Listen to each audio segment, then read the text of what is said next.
Bonjour à tous, c'est Jean-Luc O sur sa chaîne YouTube. Aujourd'hui, nous allons parler du Barkhane UGV de Hasselmann qui démontre des tirs de munitions variés dans le cadre d'une étape d'essaimage. Hasselmann a testé une munition errante depuis son UGV Barkhane à la mi-octobre. Vous voyez ça sur la photo.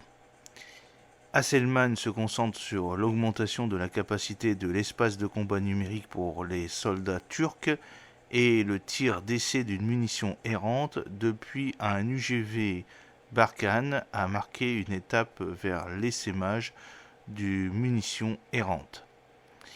Hasselmann a testé avec succès différents types de munitions à partir de son UGV Barkhane 2 en utilisant un lancement hydraulique à partir d'une seule tourelle. Ce test fait suite au lancement réussi en janvier 2023 d'un missile à guidage laser Rokensad METE depuis un UGV Barkhane 1. La société a annoncé ce 7 novembre le succès du lancement à la mi-octobre et a souligné que le lancement impliquait une gamme diversifiée de munitions sans qu'il soit nécessaire de recourir à des matières explosives lors du lancement.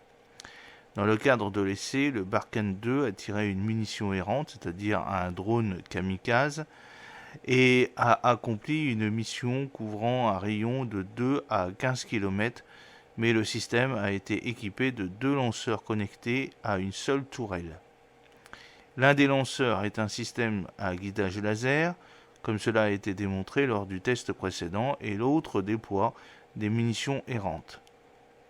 La munition rôdeuse a une portée de 15 km, avec un système de propulsion électrique, une altitude de vol de 3000 mètres et un temps de vol de 40 minutes.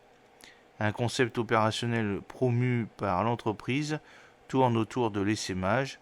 Cela a été souligné par Veysel Eroglu, directeur du développement des produits et de la production de Hasselmann, qui a noté que KSOM Mixed Swarm Operation Center a récemment effectué des essais sur le terrain et continue d'utiliser différents types de charges utiles.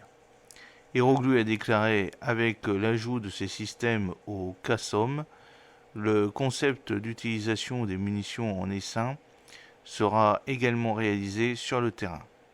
Chez Havelsan, nous utilisons les capacités logicielles de notre unité de technologie numérique, qui est notre tâche principale sur davantage de plateformes et de charges utiles.